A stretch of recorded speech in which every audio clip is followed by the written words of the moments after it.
1971-এ আমাদের স্বাধীনতার যুদ্ধ হয় এবং স্বাধীনতা যুদ্ধ বলতে আমরা যে বুঝি পূর্ব পাকিস্তান এবং পশ্চিম পাকিস্তানের মধ্যে একটা গৃহযুদ্ধ হয়। পশ্চিম পাকিস্তানের বিরুদ্ধে বিদ্রোহ করে বামেরা এবং আওয়ামী লীগ এবং শেষ হয় ভারতের সামরিক অভিযান এবং তাদের কাছে পাকিস্তানের ইস্টার্ন কমান্ডের আত্মসমর্পণের মধ্যে দিয়ে।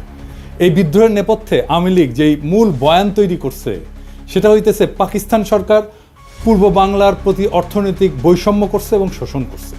এই বয়ানের মূল বক্তব্য হচ্ছে তারা বলতে চায় পূর্ব পাকিস্তান পাকিস্তানের মেজরিটি প্রদেশ, এখানে দেশের 56% জনগণ বাস করে, অথচ পাকিস্তান সরকারের রাজস্বের সিংহভাগ পশ্চিম পাকিস্তানে ব্যয় করে। সেই টাকার অধিকাংশ আসে পূর্ব পাকিস্তান থেকে। পূর্ব পাকিস্তানে কামানো এই টাকা দিয়ে পশ্চিম পাকিস্তানের শাসক গোষ্ঠী নিজেদের এলাকার ব্যাপক উন্নয়ন করে। রাজস্ব খাত, উন্নয়ন খাত, আমদানি, বৈদেশিক সাহায্য ইত্যাদিতে পশ্চিম পাকিস্তানে ব্যয় করা হতো 75 থেকে 80 ভাগ, আর পূর্ব পাকিস্তানের ভাগে পড়তো মাত্র 20 থেকে 25 ভাগ। এছাড়া পূর্ব পাকিস্তানের মানুষকে দৈনন্দিন দ্রব্য সামগ্রী, পণ্য সামগ্রী পশ্চিম পাকিস্তানের চাইতে বেশি দামে কেনা লাগতো, যা ছিল তৎকালীন শাসক গোষ্ঠীর এক ক্রূর পরিকল্পনা, যার মাধ্যমে এদেশের গরিব দুঃখী মানুষের রক্ত তারা চুষে নিত। দুই প্রদেশের মধ্যে মাথাপিছু আয়ের মধ্যে ছিল ব্যাপক বৈষম্য, যা হচ্ছে তাদের শোষণের পলিসি। এইসব ক্ষোভকে ঘুঁটা দিয়া আওয়ামী লীগ 70 সালের নির্বাচনে একটা বিখ্যাত পোস্টার ছাপায় সারা দেশে ব্যাপকভাবে বিলি করছিল। পোস্টারটার শিরোনাম ছিল সোনার বাংলা শ্মশান কেন। কি ছিল সেই পোস্টারে? সেই পোস্টারে দেখানো হয়েছে যে বৈষম্য। রাজস্ব খাতে বাংলাদেশ 1500 কোটি টাকা ব্যয় হয়, পশ্চিম পাকিস্তানে 5000 কোটি টাকা ব্যয় হয়। উন্নয়ন খাতে ব্যয় হয় বাংলাদেশে 3000 কোটি টাকা, পশ্চিম পাকিস্তানে 6000 কোটি টাকা। বৈদেশিক সাহায্য বাংলাদেশ শতকরা পায় 20 ভাগ, পশ্চিম পাকিস্তান পায় 80 ভাগ। বৈদেশিক দ্রব্য আমদানি বাংলাদেশের শতকরা 25 ভাগ, পশ্চিম পাকিস্তান 75 ভাগ। কেন্দ্রীয় সরকারের চাকরি বাংলাদেশের শতকরা 15 ভাগ আর পশ্চিম পাকিস্তানে 85 ভাগ। সামরিক বিভাগে চাকরি বাংলাদেশে শতকরা 10 ভাগ এবং পশ্চিম পাকিস্তানে 90 ভাগ। চাইলের দাম মন প্রতি বাংলাদেশে 50 টাকা আর পশ্চিম পাকিস্তানে 25 টাকা। আটা মন প্রতি বাংলাদেশে 30 টাকা, পশ্চিম পাকিস্তানে 15 টাকা। সরষের তেল বাংলাদেশে 5 টাকা, পশ্চিম পাকিস্তানে 2.5 টাকা।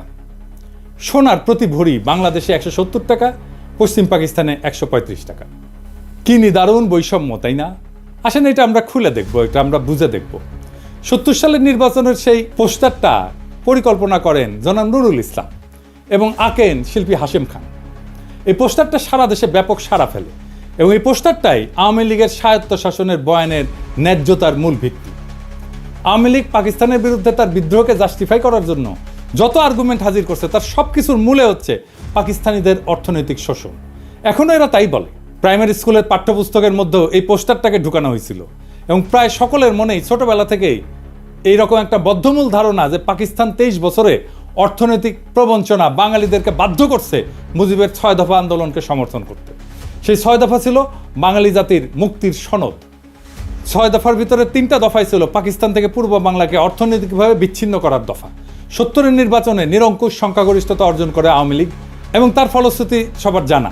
60-এর দশকের শেষ দিকে পূর্ব বাংলার পত্রপত্রিকা ঘাটলেও এই অর্থনৈতিক শোষণ এবং বৈষম্যের বয়ানটাই মূল থিম হিসেবে লক্ষ্য করা যায়। যে কোনো বাংলাদেশিকে যদি আজকে জিজ্ঞেস করা হয় যে পাকিস্তানের বিরুদ্ধে বিদ্রোহ করার প্রধান যৌক্তিকতা কি, সে উত্তর দেয় পাকিস্তানিদের অর্থনৈতিক শোষণ।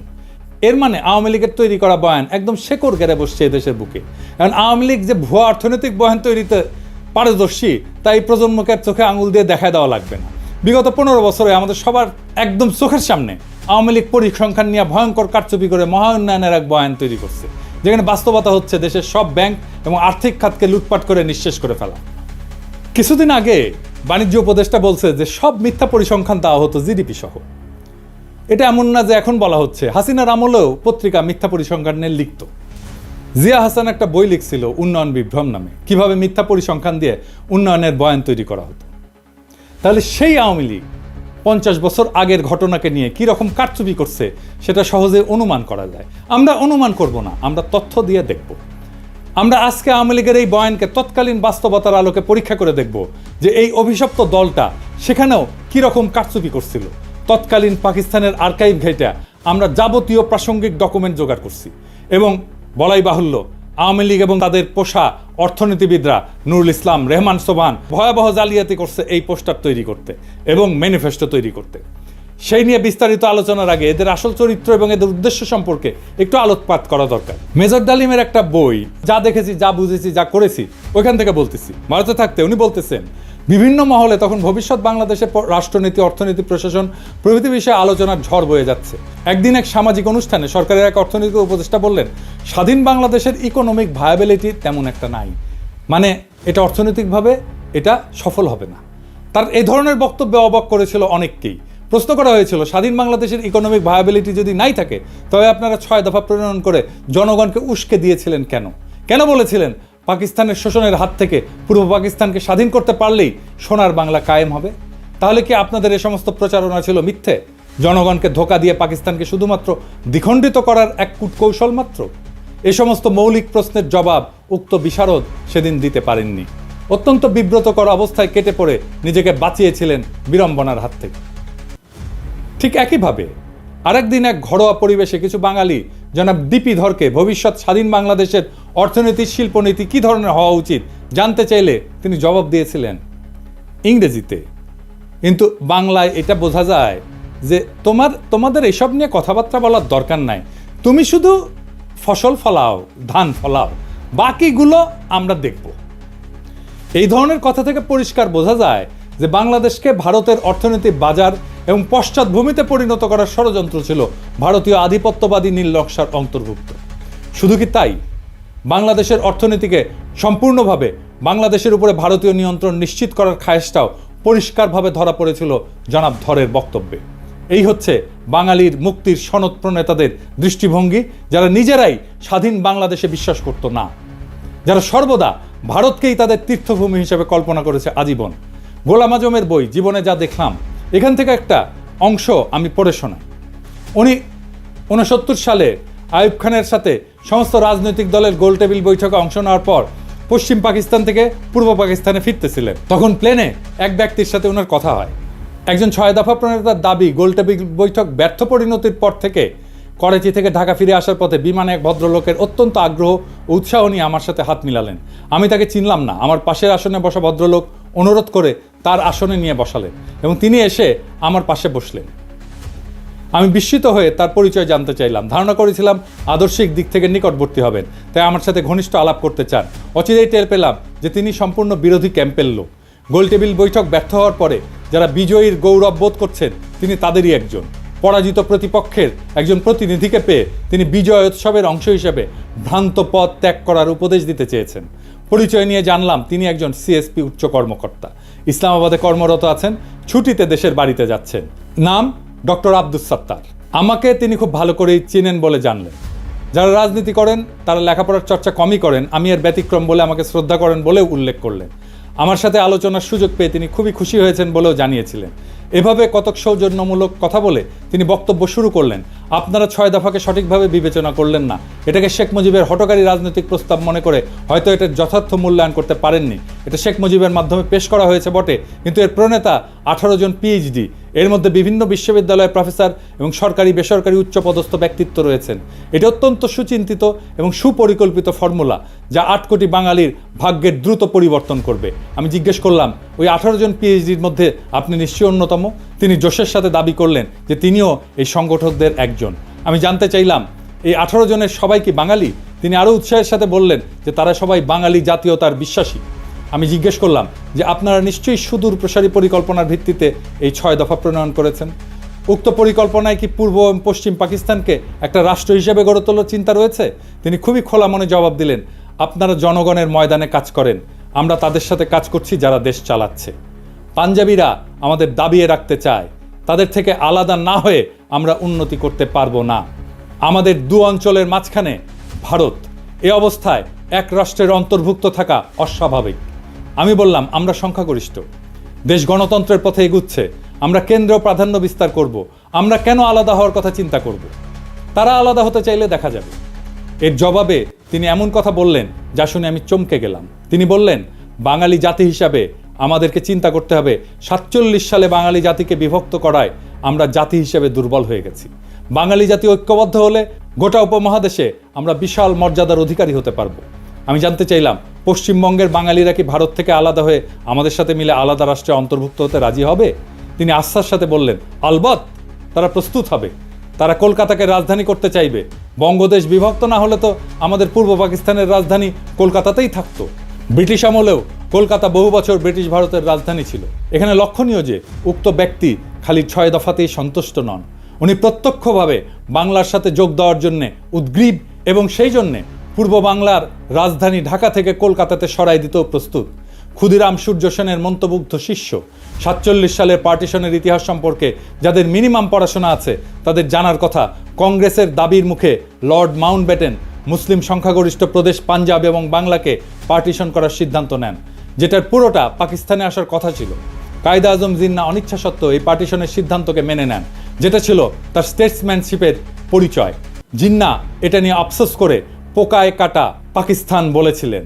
মাউন্টব্যাটেন প্ল্যানের আগ পর্যন্ত কংগ্রেস, মুসলিম লীগ এবং ইংরেজ সরকারের মধ্যে যত আলোচনা হয়েছে তার মুখ্য টপিক ছিল নতুন সংবিধানে ব্রিটিশ ভারতের 11টি প্রদেশের মধ্যে কী রকম সম্পর্ক থাকবে স্বাধীনতার পর। 1946 সালের ক্যাবিনেট মিশনে পুরো ভারতকে অখণ্ড রেখে মুসলিম প্রধান প্রদেশগুলোকে ম্যাক্সিমাম অটোনমি দেওয়ার একটা প্রস্তাব সংবিধানে করা হয়, যেটাতে মুসলিম লীগ এবং কায়েদে আজম সম্মতি প্রদান করেন। কংগ্রেস এবং নেহরু সেই প্রস্তাব মানতে রাজি না থাকায় কায়েদে আজম এরপর পূর্ণ স্বাধীনতার দাবি করেন। মাউন্টব্যাটেন প্রস্তাবের আগ পর্যন্ত প্রদেশগুলোকে অখণ্ড রেখে কোন প্রদেশ ভারতে থাকবে আর কোনটা পাকিস্তানে যাবে সেটা নিয়ে নেগোসিয়েশন চালান। মুসলিম লীগ 11টি প্রদেশের মধ্যে 4টি মুসলিম প্রধান প্রদেশ বাংলা, পাঞ্জাব, সিন্ধু, উত্তর পশ্চিম সীমান্ত প্রদেশ দাবি করে। মাউন্টব্যাটেন নেহরু দিয়ে ইনফ্লুয়েন্স হন। এই নেহরুর সাথে মাউন্টব্যাটেনের স্ত্রীর একটা অ্যাফেয়ার ছিল, দরকার পড়লে এটা রেফারেন্স দেওয়া যাবে। তো এই ইনফ্লুয়েন্সড হয়ে বাংলা এবং পাঞ্জাবের পুরো প্রদেশ না দিয়ে সেটাকেও পার্টিশন করার সিদ্ধান্ত নেন। 3রা জুন মাউন্টব্যাটেনের পার্টিশনের সিদ্ধান্তের পর ব্রিটিশ পার্লামেন্টের প্রথম প্ল্যানে, যেটা জুলাই মাসে ইন্ডিয়ান ইন্ডিপেন্ডেন্স অ্যাক্ট 1947-এর ভিতরে অন্তর্ভুক্ত ছিল, বাংলা প্রদেশের 5টি বিভাগের বর্ধমান প্রেসিডেন্সি, রাজশাহী, ঢাকা, চট্টগ্রাম 28টা জেলার মধ্যে পাকিস্তানকে 16টা জেলা প্রদান করা হয়। বর্ধমান বিভাগকে সম্পূর্ণ ভারতে, ঢাকা এবং চট্টগ্রাম বিভাগকে পার্বত্য চট্টগ্রাম ডিস্ট্রিক্ট বাদে, পার্বত্য চট্টগ্রাম পরে অন্তর্ভুক্ত হয়েছে, সম্পূর্ণ পাকিস্তানকে প্রদান করা হয়। প্রেসিডেন্সি বিভাগের 6টি জেলার মধ্যে পাকিস্তানকে 3টা, যশোর, মুর্শিদাবাদ, নদিয়া এবং ভারতকে 3টা জেলা, কলকাতা, 24 পরগনা, খুলনা প্রদান করা হয়। রাজশাহী বিভাগকে পার্টিশন করে 8টি জেলার মধ্যে 6টি জেলা, বগুড়া, দিনাজপুর, মালদা, পাবনা, রাজশাহী, রংপুর পাকিস্তানে এবং অবশিষ্ট 2টি জেলা দার্জিলিং, জলপাইগুড়ি ভারতে প্রদান করা হয়। এছাড়া জুলাই মাসে আসামের সিলেট জেলাতে গণভোট হয়, সেখানকার সংখ্যাগরিষ্ঠ মুসলিম পাকিস্তানে যোগ দেওয়ার পক্ষে ভোট দেয়। এরপরে স্যার সিরিল রেডক্লিফকে প্রধান করে একটা পার্টিশন কমিশন বানানো হয় ফাইনাল ডিটেলস ঠিক করার জন্য। স্যার রেডক্লিফ ইন্ডিয়ান ইন্ডিপেন্ডেন্স অ্যাক্টের প্ল্যানে অদল বদল করেন। প্রথমত উনি মুর্শিদাবাদ, নদিয়া এবং মালদা জেলাকে ভারতে প্রদান করেন, পাকিস্তানকে ভারত থেকে খুলনা নিয়ে প্রদান করেন, এছাড়া পাকিস্তানকে পার্বত্য চট্টগ্রাম জেলা প্রদান করেন। খালি এতটুকু করেই ক্ষান্ত হন নাই, উনি এরপরে পার্টিশনের ইউনিটকে জেলা থেকে থানা পর্যায়ে নামায় আনেন। অর্থাৎ খালি মুসলিম সংখ্যাগরিষ্ঠ জেলার মধ্যে যেসব থানা মুসলিম সংখ্যাগরিষ্ঠ সেগুলোকেই পাকিস্তানে ভাগে পড়ে, প্রদেশ থেকে ইউনিট একেবারে থানাতে নামায় আনছে। এর ফলে রেডক্লিফ সাহেবের জলপাইগুড়ি এবং দিনাজপুর জেলাকে পার্টিশন করে মুসলিম প্রধান থানাকে পাকিস্তানে দেন। মালদা, মুর্শিদাবাদ পুরোটাই ভারতে থাকে মুসলিম সংখ্যাগরিষ্ঠ হওয়া সত্ত্বেও। নদিয়াকে পার্টিশন করে কুষ্টিয়া, চুয়াডাঙ্গা অঞ্চল পাকিস্তানে এবং যশোরকে পার্টিশন করে বনগাঁ পর্যন্ত ভারতকে দেওয়া হয়। 24 পরগনা জেলা পুরোটাই ভারতে থাকে। এরপরও উনি ক্ষান্ত হন না, উনি সিলেটের 35টি থানার মধ্যে 6টি থানা কেটে করিমগঞ্জ সহ সেটা ভারতকে প্রদান করেন। এই রেডক্লিফ অ্যাওয়ার্ড দেশ স্বাধীন হওয়ার 1-2 দিন পর প্রকাশ করা হয়। রেডক্লিফ পাঞ্জাবেও ঘুটু করছে, মাউন্টব্যাটেনের চাপে পড়ে, সেটা অন্য কাহিনী, এর সাথে কাশ্মীর জড়িত। রেডক্লিফ রিভারের রেলেভেন্ট অংশ আপনি এখানে পাবেন, আমি সবগুলোই ডেসক্রিপশনে দিয়ে দিচ্ছি। 3রা জুন 1947 সালে মাউন্টব্যাটেনের পার্টিশন সিদ্ধান্ত প্রকাশিত হওয়ার পর বাংলা প্রদেশের মুসলিম লীগের নেতা সোহরাওয়ার্দী দিল্লিতে কায়েদে আজমের সাথে দেখা করতে যান। সোহরাওয়ার্দী এবং বাংলার মুসলিম লীগ ভেবেছিল পুরো বাংলা প্রদেশ পাকিস্তানে যাবে। পার্টিশনের সিদ্ধান্তে তারা স্বাভাবিকভাবে আপসেট হয়। সোহরাওয়ার্দী এবং আবুল হাশিম মানে বদরুদ্দিন ওমরের বাবা, জিন্নার কাছে অনুমতি চায়। যদি জিন্না রাজি থাকে তখন তারা বাংলা কংগ্রেসের নেতাদের সাথে আলোচনা করে দুই পক্ষ মিলে একটা প্রপোজাল দেবে যাতে পুরো বাংলা প্রদেশ এক থেকে ভারত এবং পাকিস্তান থেকে আলাদা হয়ে তৃতীয় একটা দেশ তৈরি করে আসামের সাথে মিলে। জিন্না তার সম্মতি প্রদান করেন। এই প্রস্তাবে বাংলা কংগ্রেসের নেতা শরৎ বসু, সুভাষ বোসের দাদা এবং শর্মিলা বোসের ঠাকুরদা, যিনি এই বইটা লিখছিলেন, ওনারা নিমরাজি থাকলেও কেন্দ্রীয় কংগ্রেসের নেতা নেহেরু এবং সর্দার প্যাটেল যখন জানতে পারে, তারা শরৎ বোসকে বিশাল ঝাড়ি মারে। তাতে শরৎ বোস ওই প্রস্তাব থেকে সরে আসে। এছাড়া বাংলার হিন্দু মহাসভার নেতা শ্যামাপ্রসাদ মুখার্জি এই প্রস্তাব শোনার পর বিশাল জনসভা ডেকে এই প্রস্তাবের বিরোধিতা করার জন্য। তারা কোনো মতেই হিন্দুস্তান থেকে আলাদা হতে রাজি না। এইসব শোডাউন কাজে দেয় এবং এখানেই অখণ্ড বাংলার প্রস্তাবের ইতি ঘটে। ইতিহাস এখানে প্রমাণ করে 1947 সালে বাংলা ভাগের জন্য কংগ্রেস এবং হিন্দু মহাসভা দায়ী। স্বাভাবিকভাবেই তারা পুরো বাংলাকে ভারতের অংশ হিসেবে চেয়েছিল। মুসলিম লীগ পুরো বাংলাকে পাকিস্তানের অংশ হিসেবে চেয়েছিল। কিন্তু পার্টিশনের সিদ্ধান্ত শোনার পর মুসলিম লীগ অখণ্ড বাংলা রাখতে রাজি ছিল। যদি বাংলা আসাম মিলে তৃতীয় আর একটা দেশ হয়, কংগ্রেস এবং মহাসভা সেটার চাইতে খণ্ডিত বাংলাকেই ভারতের অংশ হিসেবে প্রেফার করে। তৎকালীন বাংলার মুখ্যমন্ত্রী সোহরাওয়ার্দী শেষে একটা প্রস্তাব দেয় যে অন্তত রাজধানী কলকাতা 6 মাস পর পাক ভারতের যৌথ কন্ট্রোলে থাকুক, যাতে প্রশাসনিক ব্যবস্থা অর্গানাইজভাবে ট্রান্সফার করা যায়। সর্দার প্যাটেলের উত্তরে বলেন, নট ইভেন ফর 6 days। কাজেই পশ্চিম বাংলার হিন্দুরা হিন্দুস্তানের থেকে আলাদা হয়ে পূর্ব বাংলার মুসলিমদের সাথে ইউনিয়ন করে থাকবে, আর ভারতও এটা মেনে নিয়ে বিনা যুদ্ধে এত বড় মেদিনী ছেড়ে দেবে। মানে দুর্যোধন বলছিল মহাভারতের, বিনা যুদ্ধে নাহি দেব সূচক্র মেদিনী। একটা সূচের আগায় যতটুকু ভূমি থাকে ওইটাও যুদ্ধ ছাড়া দেব না, ওটাই ভারতের পলিসি। তাই এটা একটা আকাশ কুসুম কল্পনা। আওয়ামী লীগের নেতাদের এসব ইতিহাস খুব ভালো করে জানার কথা, কারণ তারা মুসলিম লীগের কর্মী ছিল 47 সালে। এরপর এইসব 6 দফা প্রণেতারা মানুষকে মূলা দেখাইছে যে তারা পশ্চিম বাংলার সাথে ইউনিয়ন করবে। এইটা ছিল আওয়ামী লীগের একটা ভয়ঙ্কর প্রতারণা। 1971 সালের 7 দফা চুক্তির ইতিহাস নতুন প্রজন্ম ইতিমধ্যে জেনে ফেলছে। সর্বশেষে এই পোস্টারের প্রণেতা অর্থনীতিবিদ নুরুল ইসলাম যে কত স্থূল একজন ব্যক্তি ছিল তার একটা সামান্য উদাহরণ দেই। 2016 সালে বাংলাদেশ প্রতিদিন পত্রিকায় পোস্টারটার শিল্পী হাশেম খান একটা প্রবন্ধ লেখেন। সেখানে উনি পোস্টার তৈরির ইতিহাস বর্ণনা করেন। সেই প্রবন্ধের একটা অংশ হচ্ছে, কিছুক্ষণের মধ্যে নুরুল ইসলাম ফিরে এসে বললেন, কিছু একটা দাঁড় করাতে পারলেন? আজকে আর বিদ্যুৎ আসবে না। পাকি সরকার পূর্ব পাকিস্তানের অন্ধকারে রাইখা পাকিস্তানের আলোতে ভাসাইয়া দিচ্ছে। সারা রাত শহর বন্দর অলিগলি এমনকি গ্রাম পর্যন্ত বিদ্যুতের বাতি আলো দিতেছে। সামনের ইলেকশনে পশ্চিমাদের গদি থেকে নামাইয়া আওয়ামী লীগরে বসাইতে হবে। নুরুল ইসলাম দাবি করতেছেন পূর্ব পাকিস্তানের লোডশেডিংয়ের জন্য পশ্চিম পাকিস্তান দায়ী। তারা এখন এখানে বিদ্যুৎ বন্ধ করে নিজেদের এলাকায় বিদ্যুৎ সরবরাহ করতেছিল। কি অদ্ভুত দাবি আর মনস্তত্ত্ব। পূর্ব আর পশ্চিম পাকিস্তানের মধ্যে 1000 মাইল দূরত্ব, মাঝখানে শত্রু দেশ ভারত আর সমুদ্র, দুই অংশে বিদ্যুতের দুইটা গ্রিড। এক গ্রিড থেকে আর এক গ্রিডে পাওয়ার ট্রান্সফার করা অসম্ভব একটা ঘটনা। এক গ্রিডে সারপ্লাস বিদ্যুৎ থাকলেও আর এক গ্রিডের সাথে ট্রান্সফার করার কোনো উপায় নাই। কাজে পূর্ব পাকিস্তানের বিদ্যুৎ বন্ধ কইরা পশ্চিম পাকিস্তানকে আলোর বন্যায় ভাসিয়ে দেওয়ার মতো নিতান্ত শিশুসুলভ দাবি খুবই হাস্যকর। সে নাকি বাংলাদেশের প্রধান অর্থনীতিবিদ ছিল, সে বাংলাদেশের পরিকল্পনা কমিশনের প্রধান ছিল স্বাধীনতার পরে। এই মক্কেল আবার নাকি হার্ভার্ডের গ্র্যাজুয়েট। হ্যাঁ, আরেকজন মুখ্য চরিত্র যে 6 দফার খসড়া করার ব্যাপারে অন্যতম মুখ্য ভূমিকা রাখছিল, তার নাম রুহুল কুদ্দুস, একজন সিএসপি আমলা। বাংলাদেশ স্বাধীন হওয়ার পর প্রথম ক্যাবিনেট সেক্রেটারি হয়। রুহুল কুদ্দুসের ব্যাপারে শুধু 2টা তথ্য যথেষ্ট তার চরিত্র এবং এজেন্ডা বোঝার জন্য। প্রথমটা হচ্ছে এই 50-এর দশকে একটা দুর্নীতির মামলার বিবরণ। সেখানে আমূল আসামি শেখ মুজিবুর রহমান পূর্ব পাকিস্তানের প্রাদেশিক মন্ত্রী থাকার সময় দুর্নীতির কারণে জেলে সাজাপ্রাপ্ত হন। সেই দুর্নীতি মামলায় মুজিবের সহযোগী ছিল এই রুহুল কুদ্দুস। তার পুরস্কার দিছে, যেহেতু মামলা ফাঁসিছে তার পুরস্কার দিছে সেক্রেটারি বানায়। আর একটা মামলা হচ্ছে আগরতলা ষড়যন্ত্র মামলা, যেখানে আসামিরা ভারতের প্রত্যক্ষ সাহায্যে পূর্ব পাকিস্তানে বিদ্রোহ সংগঠিত করে বিচ্ছিন্ন হওয়ার পরিকল্পনা করে। সেই মামলার অন্যতম প্রধান আসামি ছিল এই রুহুল কুদ্দুস। আগরতলা মামলার বয়ানে প্রথমে মিথ্যা মামলা বলে প্রচার করা হয়েছিল আমাদের ছোটবেলায় পাঠ্যপুস্তকে। এই মামলাকে মিথ্যা মামলা হিসেবে দেখানো হয়েছিল, কিন্তু 2011 সালে মামলার অন্যতম আসামি কর্নেল শওকত আলী, আওয়ামী লীগের ডেপুটি স্পিকার ছিল, গর্বের সাথে একটা বই লেখে, সত্য মামলা আগরতলা।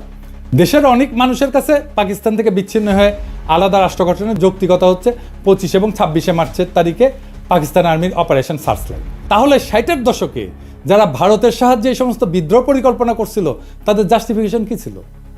পাকিস্তান তো 1971 সালের আগে কোনো গণহত্যা চালায়নি। যদি বলে অর্থনৈতিক বৈষম্য, সেই বেলুন আমরা একটু পরে ফুটা করে দেখা দিচ্ছি। 1965 সালে পাকিস্তান ভারতের সাথে একটা ফুল স্কেল যুদ্ধ হয়। ঠিক তার পরপর কোন ধরনের চরিত্রের মানুষ সেই ভারতের থেকে অস্ত্র এবং টাকার সাহায্য নিয়ে পাকিস্তানের বিরুদ্ধে বিদ্রোহ করার পরিকল্পনা করে? এই ধরনের মানুষেরা পাকিস্তানের তথাকথিত শোষণের বয়ান তৈরি করে জনগণের মধ্যে ফেরি করছে। এখানে প্রফেসর সৈয়দ সাজ্জাদ হোসেনের কিছু অবজারভেশন খুবই গুরুত্বপূর্ণ। ওনার ৭১-এর স্মৃতি বলে একটা বই আছে। তিনি একাধারে একজন প্রখ্যাত শিক্ষাবিদ, সাহিত্য পণ্ডিত এবং লেখক। বাঙালি মুসলমানের মধ্যে তিনি প্রথম ব্যক্তি যিনি ইংরেজি সাহিত্যে পিএইচডি ডিগ্রি অর্জন করছিলেন। রাজশাহী বিশ্ববিদ্যালয়ের ভিসি ছিলেন উনি। আসল কথা, যারা এই সমস্ত কথা বলে এবং এই জিনিস শুরু হয়েছে ৬০-এর দশক থেকেই, তারা একটা রাজনৈতিক উদ্দেশ্য হাসিলের মতলবে এই সমস্ত থিওরি আওড়ায়। ১৯৪৭ সালে বিভক্তি এরা মানতে রাজি নয় এবং এই অঞ্চল স্বাধীন থাকুক এটা তারা চায় না। পাকিস্তান আমলে এরা অনবরত প্রচার করেছে যে আমরা পাঞ্জাবিদের অধীন এবং পাকিস্তান থেকে বেরিয়ে এলে সত্যিকার অর্থে স্বাধীন হতে পারবো। আবার এখন বলছে ১৯৭১ সালে যে স্বাধীনতা অর্জিত হয় তার কোনো মূল্য নাই, ওপার বাংলার সাথে মিলে গেলেই নাকি আমরা সত্যি মুক্ত হবে। ১৯৭১ সালে ভারতের সাথে মিলিত হওয়ার কথা প্রকাশ্যভাবে বলা হতো না, কারণ ও কথা বললে এদেশের জনসমাজ সাড়া দিত না। তাই তখন বলা হচ্ছিল ভারত আমাদের প্রকৃত বন্ধু, ভারতীয় সৈন্য এসে আমাদের রক্ষা করবে। ভারতে বাঙালি, পাঞ্জাবি, মারাঠি, তামিল, শিখ, পার্সি বিভিন্ন জাতি এবং ভাষাভাষী লোকেরা এক রাষ্ট্র গঠন করে বসবাস করতে পারে, তার মধ্যে কোনো অসঙ্গতি লক্ষ্য হয়নি। কিন্তু পাকিস্তানে পাঞ্জাবি, পাঠান, সিন্ধি এবং বাঙালি এক রাষ্ট্র গঠন করে এমন একটা কর্ম করেছিল যা শুধু হাস্যকরই না, রীতিমতো অ্যাবসার্ড এবং অযৌক্তিক। এই যুক্তিটি চিরকালই আমার কাছে অদ্ভুত থেকেছে। ভারতের প্রধান ধর্ম হচ্ছে হিন্দুত্ব। উত্তর ভারতের ব্রাহ্মণ এবং রাজপুতের সঙ্গে পশ্চিম ভারতের মারাঠা এবং দক্ষিণ ভারতের দ্রাবিড় সম্প্রদায়গুলির মধ্যে ধর্মীয় বন্ধন ছাড়া আর কোনো বন্ধন নাই। এই ধর্ম ইসলামের মতো ধর্ম নয়। উত্তর ভারতের ধর্মীয় আচরণের সঙ্গে দক্ষিণ ভারতের ধর্মীয় আচরণের প্রভেদ অনেক। মুসলমান বলতে আমরা যেমন বুঝতে পারি যে ব্যক্তি এক আল্লাহ এবং রসুলে বিশ্বাস করে, সেরকম কোনো সর্বগ্রাহ্য বিশ্বাস হিন্দুদের মধ্যে নেই। তবু অহর্নিশ আমাদের বলা হয়েছে যে কায়েদে আজম মোহাম্মদ আলী জিন্নাহ আমাদের ইচ্ছার বিরুদ্ধেই নাকি পূর্বাঞ্চলকে পাকিস্তানের সাথে যুক্ত করেছিলেন। এই যে লাখ লাখ লোক যারা আমরা পাকিস্তান আন্দোলনে শরিক হয়েছিলাম, আইনসভার সদস্য যারা ৪৭ সালে ভোট দিয়ে পাকিস্তানে যোগ দিয়েছিলাম, এরা যেন রাতারাতি হয়ে গেলেন দেশদ্রোহী এবং সমাজদ্রোহী। বর্তমানেও বাঙ্গু, সুশীল, প্রগতিশীল, প্রথম আলো, মতি, ডেইলি স্টারের মাহফুজ এবং তাদের কলামবর্গ যেমন আলী ইমাম মজুমদার ভারতের কোনো কোনো প্রদেশের বিচ্ছিন্নতার কথাও শুনলে তেলে বেগুনে জ্বলে ওঠে। তারাই আবার পাকিস্তানের প্রদেশগুলোর ইউনিয়নের মধ্যে কন্ট্রাডিকশন খুঁজে পায়। আবার আসা যায় অর্থনৈতিক বৈষম্য এবং আওয়ামী লীগের তৈরি বয়ান নিয়ে। এই প্রসঙ্গে ডক্টর সাজ্জাদ হোসেন লিখছেন যে যখন আওয়ামী লীগ এরকম প্রচারণা চালাচ্ছিল যে পশ্চিম পাকিস্তানের পূর্ব পাকিস্তানে বৈষম্য করা হয়, এই যে সোনার বাংলা শ্মশান কেন, এরকম একটা পোস্টার ছাপে, তাহলে পাকিস্তানের তরফ থেকে কেন এইটার প্রতিবাদ জানানো হয়নি বা প্রশ্নটা পরিষ্কার করা হয়নি? এর উত্তর দিছিল পশ্চিম পাকিস্তানের একজন আমলা যে এটা আমরা তৈরি করছিলাম, কিন্তু এইটা আমরা প্রকাশ করতে গেলে একজন বাঙালি অফিসার বলছিল এটা দিলে পূর্ব পাকিস্তানের লোকেরা আরও বিলা হয়ে যাবে, সেই জন্যে তাই নাকি এটা করতে দেওয়া হয়নি, বাধা দিছিল। ওনার বইয়ে এই অংশে এটা লেখা আছে। আওয়ামী বয়ানের এই যে শুভঙ্করের ফাঁকি, এটা ধরার জন্য আমরা ব্যাখ্যা করব সরকারি ফাইন্যান্স কিভাবে কাজ করে এবং সরকারি ফাইন্যান্সের সাথে দেশের জিডিপির সম্পর্ক এটা কি। একটা দেশের জিডিপি হচ্ছে সেই দেশের মধ্যে অবস্থিত সমস্ত পণ্য, বস্তু, সার্ভিস বা সেবার এটার যোগফল। যে দেশের যত উন্নত সে দেশের জনগণ তত বস্তু এবং সেবা উৎপাদন করে এবং ভোগ করে। সরকারের মধ্যে থেকে একটা ভাগ কর হিসাবে আদায় করে, নিজের এজেন্ডা অনুযায়ী সেটা খরচ করে। আর একটা রাস্তা হচ্ছে সরকারের আছে, সেটা হচ্ছে আভ্যন্তরীণ এবং আন্তর্জাতিক সেক্টর থেকে লোন নেওয়া। এই লোনের ইনস্টলমেন্ট পরে সরকারকে করের টাকা থেকে শোধ করতে হয়। ফাইনাল একটা রাস্তা আছে সরকারের কাছে, সেটা হচ্ছে আভ্যন্তরীণ যে কোনো বিল পরিশোধের জন্য টাকা ছাপানো। কিন্তু এর ফলে মুদ্রার মান ইনফ্লেশন হয়, আমরা জানি মুদ্রাস্ফীতি হয়। ইনফ্লেশন এক ধরনের ট্যাক্স কিন্তু, যার মাধ্যমে সরকার দেশের জিডিপির একটা অংশ নিজের পকেটস্থ করে। এই করের জন্য পার্লামেন্ট অথবা আইনসভার কোনো বিল পাস করানো লাগে না। সরকারের বাজেটে দুই ধরনের বাজেট থাকে, একটা বাজেট রাজস্ব খাত আর একটা বাজেট উন্নয়ন খাত। করের টাকা দিয়ে সরকার প্রশাসন, প্রতিরক্ষা, বিদ্যমান স্থাপনার ভরণ পোষণ, আগের ঋণের সুদ পরিশোধ এবং অন্যান্য খরচ চালায়। এটা রাজস্ব খাত বা অপারেটিং এক্সপেন্ডিচার। এরপরে কিছু সারপ্লাস থাকলে সেটা প্লাস সরকার দেশি বিদেশি সেক্টর থেকে ঋণ নিয়ে বিভিন্ন মন্ত্রণালয়ের অধীনে উন্নয়নমূলক প্রজেক্ট গ্রহণ করে। এই উন্নয়নমূলক প্রজেক্টগুলোকে এডিপি বা অ্যানুয়াল ডেভেলপমেন্ট প্রোগ্রাম বলে। অধিকাংশ প্রজেক্টে যে ব্রিজ টিজ, রাস্তা টাস্তা, এগুলো সব এডিপির অন্তর্ভুক্ত। তবে এডিপির বাইরে অল্প কিছু প্রজেক্ট থাকে। বাজেটে এডিপির বাৎসরিক বরাদ্দ দেওয়া থাকলেও সেই বরাদ্দ সবসময় সম্পূর্ণ খরচ হয় না বিভিন্ন কারণে। এর পিছনে প্রজেক্টের ধীর গতি আছে, প্রশাসনিক সক্ষমতার অভাব, কেনাকাটায় আমলাতান্ত্রিক জটিলতা ইত্যাদি কারণ থাকে। বাজেটের একটা বাস্তব স্যাম্পল দেখেন, এইরকম করে বাজেট লেখা হয়। এখন আমরা আলোচনা করব বৈদেশিক মুদ্রার ব্যাপার। দেশের কোম্পানিগুলো ব্যবসা করে রপ্তানি করে কিছু টাকা পায় ফরেন কারেন্সি, আর আমরা রেমিটেন্স পাঠাই বিদেশে যারা আছি। এইভাবে দেশ বৈদেশিক মুদ্রা অর্জন করে। বাংলাদেশ, পাকিস্তান, ভারত সরকার এই বৈদেশিক মুদ্রার প্রবাহ এটাকে নিয়ন্ত্রণ করে। দেশে আসা বৈদেশিক মুদ্রা ব্যাংক থেকে সেন্ট্রাল ব্যাংকের কন্ট্রোলে যায়। সেন্ট্রাল ব্যাংক দেশের মানুষকে বৈদেশিক মুদ্রার বিপরীতে দেশীয় মুদ্রা প্রদান করে। এরপর কোনো আমদানিকারক কিছু আমদানি করতে চাইলে সেন্ট্রাল ব্যাংকের অনুমতিক্রমে লেটার অফ ক্রেডিট খুলে প্রয়োজনীয় বৈদেশিক মুদ্রা দিয়ে বস্তু অথবা সেবা আমদানি করে। আমেরিকা, সিঙ্গাপুর, হংকং এসব দেশে এরকম কোনো এক্সচেঞ্জ কন্ট্রোল নাই। এসব কারেন্সি ফ্রি ফ্লোটিং, মানে সাপ্লাই ডিমান্ডের উপরে ফরেন কারেন্সির বিনিময় মূল্য নির্ভর করে বা ওঠানামা করে। আমদানি রপ্তানিকারকের কোনো কেন্দ্রীয় ব্যাংকের অনুমতি লাগে না, বা কেন্দ্রীয় ব্যাংক এই সমস্ত ব্যাপার রেগুলেট করে না। এই যে বাংলাদেশ, পাকিস্তান বা ভারতের সরকার তার বিভিন্ন প্রজেক্টের জন্য প্রয়োজনীয় বৈদেশিক মুদ্রা কেন্দ্রীয় ব্যাংক থেকে কেনে দেশীয় করের মাধ্যমে উত্তোলন করা টাকার বিনিময়, অথবা সরাসরি বিদেশি কোনো সেক্টর থেকে বৈদেশিক মুদ্রা ঋণ নেয় কোনো প্রজেক্টের জন্য। দেশে বৈদেশিক মুদ্রার প্রবাহ রপ্তানি এবং রেমিটেন্স মিলে আমদানি থেকে বেশি হলে সারপ্লাস জমতে থাকে সেন্ট্রাল ব্যাংকের হিসাবে। এটাকে বলা হয় ফরেন কারেন্সি রিজার্ভ। এবার আমরা দেখব শোষণ কাকে বলে, অর্থনৈতিক শোষণ কাকে বলে। আমাদের আক্কেল জ্ঞান বলে যে শোষণ হচ্ছে কারো কাছ থেকে জোর করে বেশি টাকা করের মাধ্যমে তুলে সেই টাকা নিজের পিছনে খরচ করা, অথবা কারো শস্য, সম্পদ, গবাদি পশু ইত্যাদি জোরপূর্বক নিয়ে যাওয়া, অথবা কাউকে বাধ্যতামূলকভাবে কোনো কাজ করতে বাধ্য করা এবং তাকে কম পারিশ্রমিক দেওয়া। তাই তো এরকম অসংখ্য উদাহরণ মানব সমাজে পাওয়া যায়। যেমন মঙ্গলরা তারা কারো শস্য, সম্পদ, গবাদি পশু জোরপূর্বক নিয়ে যেত। মারাঠাদের বর্গী হামলার উদাহরণ তো আছেই, তাদের চৌত আদায় করত। রোমান সাম্রাজ্যে ইতালিতে রোমান নাগরিকদের কর দেওয়া লাগতো না, সাম্রাজ্যের সমস্ত খরচ রোমানদের দখলকৃত প্রদেশের মানুষদের কাছ থেকে তোলা হতো। এরকম আরও অনেক উদাহরণ পাওয়া যাবে। আরাকানের মগ এবং পর্তুগিজদের রেইড উল্লেখযোগ্য, তারা এসে আমাদের এখান থেকে নিয়ে যেত জিনিসপত্র। এখন পাকিস্তান আমলে পাকিস্তানের কেন্দ্রীয় সরকার কি পূর্ব বাংলায় রেড দিয়ে সমস্ত শস্য, গবাদি পশু জোর করে নিয়ে যেত? না, নাকি তারা আমাদেরকে দাস হিসাবে বাঙালিদেরকে ধরে নিয়ে গিয়ে তাদের খনিতে খনি মজুর হিসেবে কাজ করাইছে? না, তা তো না। তাহলে শোষণটা হইলটা কীভাবে? পূর্ব বাংলা এবং পশ্চিম পাকিস্তানের পাঞ্জাব, সিন্ধু, সীমান্ত, বেলুচিস্তানের মানুষ সবাই দেশের সমান নাগরিক ছিল না? একটা কথা বারবার বলা হয় যে পূর্ব পাকিস্তানের জনসংখ্যা পাকিস্তানের জনসংখ্যার 56%। করের ব্যাপারে সবচেয়ে গুরুত্বপূর্ণ তথ্য হচ্ছে পূর্ব পাকিস্তানের মানুষ পাকিস্তানের রাজস্বের কত যোগান দিত জানেন? 26%, মাত্র 26%। পশ্চিম পাকিস্তানের 44% মানুষ বাকি 74% যোগান দিত। এর বিপরীতে পূর্ব পাকিস্তান চতুর্থ পঞ্চবার্ষিক পরিকল্পনায় মোট সরকারি উন্নয়ন বরাদ্দের 60% বরাদ্দ পাইছিল, পশ্চিম পাকিস্তান পাইছিল 40%। ওদেরই তো বিদ্রোহ করার কথা। তৃতীয় পরিকল্পনায় পূর্ব পাকিস্তান পাইছিল 53%, পশ্চিম পাকিস্তানের বরাদ্দ ছিল 47%। দ্বিতীয় প্ল্যানে 63-64 সালে দুই প্রদেশের অনুপাত ছিল 50-50। একবার ব্যাপারটা ঠান্ডা মাথায় চিন্তা করে দেখেন তো, একটা প্রদেশ দেশের মোট রাজস্বের 26% যোগান দিয়ে বিপরীতে 53-60% উন্নয়ন বরাদ্দ পাচ্ছে, তাও আবার নিজেদের শোষিত বলে জোর গলায় দাবি তোলে। আরে ভাই, বাটপাড়ির তো একটা সীমা আছে, তাই না? আরে বাটপাড়ি কেউ ধরতে পারলো না। উল্টা আমরাই তো এক হিসেবে পাঞ্জাব, সিন্ধু প্রদেশকে শোষণ করছি। তারা জনসংখ্যার অনুপাতে কম হয়েও রাজস্ব করের অধিকাংশ যোগান দিছে এবং সেই যোগানের অধিকাংশ উন্নয়ন বরাদ্দ আমরা পাইছি। তারা তো এই ব্যাপারে নিয়ে একটা টু শব্দ পর্যন্ত করেনি। আরে বেটা, চামার তুই বেশি টাকা নিলি, আবার বলিস আমাদের শোষণ করিচ্ছে। পাকিস্তানে 1955 সাল থেকে 1975 সাল পর্যন্ত 20 বছরে সর্বমোট 4টা পঞ্চবার্ষিক পরিকল্পনা হয়, মানে 5 বছরের বাজেট করা হয়। সেই বাজেটের মূল কপি এবং প্রাসঙ্গিক পরিসংখ্যান বিশ্লেষণ করলে আওয়ামী লীগের অর্থনৈতিক বৈষম্যের বয়ানের বেলুন ফুটা হয়ে যায়। লীগের পোস্টার সম্পূর্ণ ভুয়া, মন গড়া, আন্দাজে বসানো সংখ্যা। একটা মজার ব্যাপার লক্ষ্য করলে দেখা যাবে পোস্টারতে অধিকাংশ সংখ্যা 2 দিয়া গুণ করে মিলাই দেওয়া হয়েছে। যেমন ধরেন, উন্নয়ন খাতে আমাদের 3000, ওদের 6000।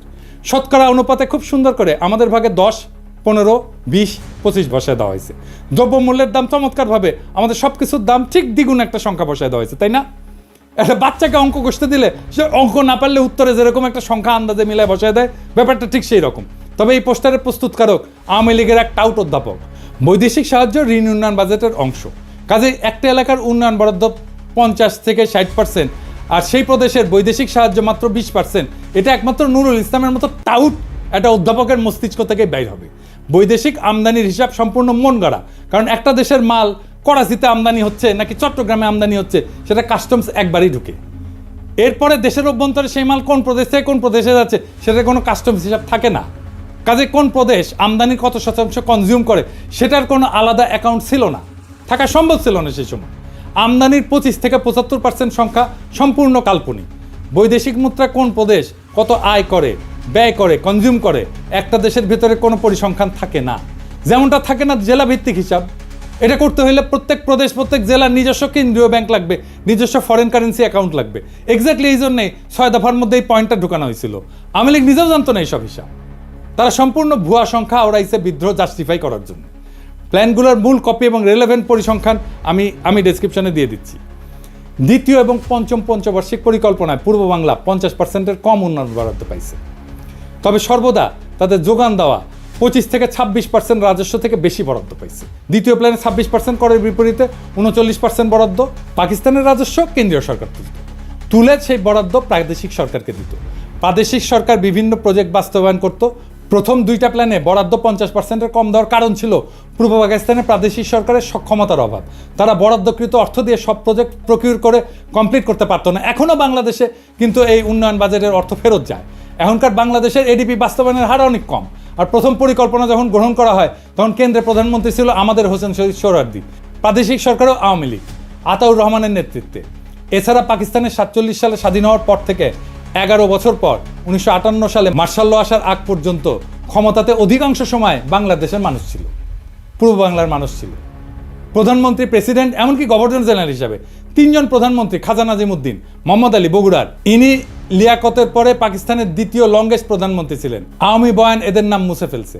হোসেন শহীদ সোহরাওয়ার্দী 11 বছর মধ্যে সর্বমোট 5 বছর প্রধানমন্ত্রী ছিলেন। প্রথম 4 বছর ছিলেন উত্তরপ্রদেশের মুয়াজ্জিল লিয়াকত আলী খান। জিন্না মারা যাওয়ার পর গভর্নর জেনারেল হন আহসান মঞ্জিলের খাজা নাজিমুদ্দিন। পাকিস্তানের all powerful president Iskander Mirza, উনি তো বাংলার মানুষ। তার পূর্বপুরুষরা শত শত বছর ধরে বাংলার মুর্শিদাবাদে বসবাস করছিল, বাংলায় কথা বলতো। এদের নাম সময়কাল আওয়ামী লীগের বয়ানে সম্পূর্ণ মুছে ফেলা হয়েছে, যাতে তারা ষড়যন্ত্রমূলক বিদ্রোহ জাস্টিফাই করার জন্য দাবি করতে পারে পাকিস্তান বাঙালিদের কখনোই ক্ষমতায় যেতে দিবে না। এটা সম্পূর্ণ ভুয়া দাবি। বাঙালিরা ক্ষমতায় ছিল, কাজে পশ্চিম পাকিস্তানিদের ষড়যন্ত্র লজিক এখানে ধোপে টেকে না। বরং মার্শাল ল এবং আইয়ুব খান আসার পর পূর্ব বাংলার বরাদ্দ অনেক বাইরে যায়, 50% অতিক্রম করে। এটা ছাড়া পূর্ব পাকিস্তানের প্রাদেশিক সরকার প্রাইভেট ইনভেস্টমেন্ট এবং ব্যবসা বাণিজ্যকে সর্বদা নিরুৎসাহিত করছে। তারা ভ্রান্ত সমাজতান্ত্রিক মতাদর্শের কারণে অসংখ্য আমলাতান্ত্রিক লাল ফিতা তৈরি করে রাখছিল। এখানে কেন্দ্রীয় সরকারের কোনো হাত ছিল না। এই জন্যই দুই প্রদেশে পূর্ব এবং পশ্চিম পাকিস্তানের প্রাইভেট ইনভেস্টমেন্টের মধ্যে বিশাল পার্থক্য, যার জন্য সম্পূর্ণরূপে দায়ী হচ্ছে প্রাদেশিক সরকারের পলিসি, যারা সবসময় বাঙালি ছিল। মোদ্দা কথা, যেই বয়ানে বলা হয় পূর্ব পাকিস্তানের করের টাকায় পশ্চিম পাকিস্তানে বিলাসিতা করত, সম্পূর্ণ ভুয়া, ভ্রান্ত এবং উদ্দেশ্যমূলক একটা প্রচার। পূর্ব পাকিস্তানের বিশাল ডেফিসিট পূরণ করা হতো পশ্চিম পাকিস্তানের কর দিয়া। আর একটা পয়েন্ট যেটা 6 দফাতে অন্তর্ভুক্ত ছিল, এক প্রদেশ থেকে আরেক প্রদেশে মূলধন পাচার বন্ধ করতে হবে, কারণ নাকি বাংলার মূলধনে লাহোর আর করাচি গড়ে উঠছে। বাস্তব ঘটনা সম্পূর্ণ 180 ডিগ্রি উল্টা। পূর্ব বাংলার ডেফিসিট রাজ্য ছিল, এরা 26% কর দিয়ে 55% বরাদ্দ পেত, সর্বনিম্ন বরাদ্দ পেয়েছে 39%। বাস্তবে সিন্ধু পাঞ্জাবের মূলধনে পূর্ব বাংলার উন্নয়নে ব্যয় করা হয়েছে, কিন্তু তারা একবারও এটা নিয়ে আপত্তি তোলে নাই যে কেন তাদের করের টাকা দিয়ে পূর্ব বাংলাকে পালন করা হচ্ছে। আমরাই চোরের মায়ের বড় গলার মতো চিল্লাইছি। এই চার্টের দ্বিতীয় এবং তৃতীয় প্ল্যানে সরকারি খরচের হিসাব ইমপ্লিমেন্টেড, অ্যালোকেটেড না। তৃতীয় প্ল্যানে পূর্ব পাকিস্তানে অ্যালোকেটেড ছিল 16,000 মিলিয়ন রুপি, পশ্চিমে ছিল 14,000 মিলিয়ন রুপি। ইয়াহিয়া খান চতুর্থ প্ল্যানে পূর্ব পাকিস্তানের এত হাউকাউ দেখে পূর্ব পাকিস্তানের বরাদ্দ এক ধাক্কায় দ্বিগুণ করে মোট সরকারি বরাদ্দের 60% করে দেন। এইবারে আসেন মাথাপিছু আয়ের পরিসংখ্যান নিয়ে কথা বলি। আর একটা অভিযোগ তোলা হয়তো দুই অংশের মাথাপিছু আয়ের মধ্যে বৈষম্য ছিল। একটা দেশে বিভিন্ন জেলার মানুষের গড় আয়ের মধ্যে পার্থক্য থাকতেই পারে। বাংলাদেশে বিভিন্ন বিভাগের গড় আয় বিভিন্ন রকম, এর মধ্যে শোষণের কি আছে? তার উপরে পূর্ব পাকিস্তানের প্রাদেশিক সরকার প্রাইভেট সেক্টরকে লাল ফিতা দিয়ে আটকানোর ফলে স্বাভাবিকভাবে গড় আয় সিন্ধু পাঞ্জাবের থেকে কম হবে। এরপরেও পূর্ব পাকিস্তানের গড় আয় সীমান্ত প্রদেশ এবং বেলুচিস্তান থেকে বেশি ছিল। আইয়ুব খান, ইয়াহিয়া খান তো সীমান্ত প্রদেশের মানুষ ছিলেন। তারা কি তাহলে তাদের নিজেদের এলাকা শোষণ করে পূর্ব বাংলাকে তুলনামূলকভাবে বেশি মাথাপিছু আয়ের বরাদ্দ করে দিছিল? আরও বড় কথা, পূর্ব পাকিস্তানের গড় আয় ভারতের গড় আয়ের থেকে বেশি ছিল। যেই পূর্ব বাংলাকে লক্ষ্য করে 47-এর দেশভাগের সময় ইংরেজ গভর্নর স্যার ফ্রেডেরিক ব্যারেজ বলেছিল এটা হবে পৃথিবীর সবচেয়ে বড় চাষাদের বস্তি, রুরাল স্লাম। সেই পূর্ব বাংলা 20 বছরে ভারতের গড় আয়কে ছাড়ায় যায়। শিল্পায়নের দিক থেকে পশ্চিম বাংলার জুট মিলের সংখ্যাকে ক্রস করে। 47 সালে যেখানে পূর্ব বাংলায় একটা পাটকল ছিল না, 20 বছরে সেখানে 70টা জুট মিল হয়। যে পাঞ্জাবিদেরকে শোষক হিসেবে দেখানো হয়, তাদের নিজেদের গড় আয় সিন্ধুর থেকে কম ছিল। তাহলে কি বাঙ্গুলজিকে সিন্ধুই পাঞ্জাবিদেরকে শোষণ করতেছিল? এসব শুনলে তো ঘোড়া হাসবে। ভারত এবং যুক্তরাষ্ট্র বিভিন্ন রাজ্যে মাথাপিছু আয় বিভিন্ন রকম। ভারতের মহারাষ্ট্রের সাথে পশ্চিমবঙ্গের বিশাল পার্থক্য। পাঙ্গু সুশীলরা ভারতের কোনো উদাহরণকে কি শোষণ বলবে? মাইকেল মধুসূদন দত্ত একটা প্রহসন লিখছিল, একেই কি বলে সভ্যতা? বেঁচে থেকে এই সমস্ত ঘটনার ডিটেলস জানলে লিখতেন, একেই কি বলে শোষণ? ভারতের গড় আয় নানা প্রদেশে নানা রকম। একই কথা বলা হয় বিভিন্ন প্রদেশের মধ্যে বিভিন্ন গ্রোথ রেটের পার্থক্য। আমেরিকার বিভিন্ন রাজ্যের মধ্যে বিভিন্ন গ্রোথ রেট, ভারতের বিভিন্ন রাজ্যের মধ্যে বিভিন্ন গ্রোথ রেট, কিন্তু কোনো বয়ানে এসবকে শোষণ বলা হয় না। পাকিস্তানের ক্ষেত্রে সবাই লাফায় ওঠে, একদম শোষণের লেকচার মারা শুরু করে কেন?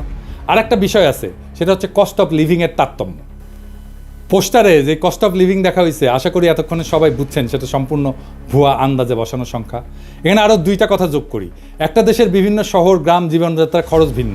ঢাকাতেও জীবনযাত্রার খরচ মাগুরার একটা গ্রামের থেকে অনেক বেশি। তাহলে কি বাঙ্গুলজিকে মাগুরার গ্রাম ঢাকাকে শোষণ করতেছে? বিশ্বের সব দেশেই শহর গ্রাম বিভিন্ন এলাকার জীবনযাত্রার খরচ ভিন্ন ভিন্ন। উন্নত শহরে খরচ বেশি হয়, যেমন নিউ ইয়র্ক সিটিতে খরচ অত্যন্ত ব্যয়বহুল, সেখানে ওহিওর একটা ছোট শহরে সে খরচ অনেক কম। তাহলে কি সবাই নিউ ইয়র্ক সিটিকে শোষণ করতেছে? এই হচ্ছে আওয়ামী লীগের তৈরি করা পাকিস্তানের অর্থনৈতিক শোষণের বয়ানের আসল রূপ। এটা দেখাই দেওয়া উচিত ছিল, কিন্তু তার অর্থ এই না যে আমরা বলবো আমাদের 1971-এর স্বাধীনতার যুদ্ধ করা ভুল হয়েছে। কিন্তু ভুল তথ্য দিয়া ভুল বুঝায় তো একটা জাতিকে চিরজীবন অন্ধ রাখা যায় না। 25শে মার্চের গণহত্যা একটা টার্নিং পয়েন্ট। ওই অবস্থা কেন কিভাবে তৈরি হয়েছিল সেটা আরেকদিন আলাপ হবে। সেই অন্ধকার ইতিহাস শুনলে আপনি শিউরে উঠবেন যে কি ভয়ানক পরিকল্পনা করে এমন একটা সম্ভাবনার দিকে ঠেলে দেওয়া হয়েছিল একটা পুরো জাতিকে। সেই ইতিহাস আরেকদিন। বাংলাদেশের ইতিহাস শুধু বিজয়ের গল্প না, বরং সত্য আর মিথ্যার একটা দীর্ঘ সংগ্রাম। 1971 সালের মুক্তিযুদ্ধ আমাদের জাতির সত্তার ভিত্তি গড়ে দিছে, তবে এর প্রত্যেকটা দিক সঠিকভাবে বোঝা জরুরি। পাকিস্তানের শোষণ, বৈষম্যের বয়ান, রাজনৈতিক চক্রান্ত এবং বহির্বিশ্বের ভূমিকা, এসব প্রশ্নের নতুন বিশ্লেষণ দরকার, নতুন বয়ান দরকার, নতুন ইতিহাসবোধ দরকার। যেই জাতি ইতিহাসকে প্রশ্ন করতে শেখে, সেই জাতি ভবিষ্যৎকে রচনা করতে পারে। ভুল তথ্যের ভিত্তিতে জাতীয় চেতনার বিকৃতি ঘটে, আর সেখান থেকেই জন্ম নেয় দুর্বল শাসন, দুর্নীতি এবং প্রহসনের উন্নয়নের বয়ান। আজকে বাংলাদেশ যদি সত্যিকার অর্থে স্বাধীনতার চেতনাকে ধারণ করতে চায়, তবে তাকে নিরপেক্ষভাবে অতীতের ঘটনাগুলো পর্যালোচনা করতে হবে। সত্যের অনুসন্ধান শুধু ইতিহাসের প্রয়োজনে নয়, বরং ভবিষ্যতের জন্য অপরিহার্য। জাতি হিসেবে আমাদের দায়িত্ব হলো ইতিহাসের প্রকৃত সত্যকে জানা, যাতে মিথ্যার বুনিয়াদ ভেঙে আমরা একটা উন্নত, স্বনির্ভর এবং শক্তিশালী বাংলাদেশ গড়তে পারি। আসুন আমরা ইতিহাসকে প্রশ্ন করতে শিখি, কারণ সঠিক প্রশ্নই আমাদের সঠিক ভবিষ্যতের দিকে এগিয়ে নিয়ে যাবে। ইনকিলাব জিন্দাবাদ।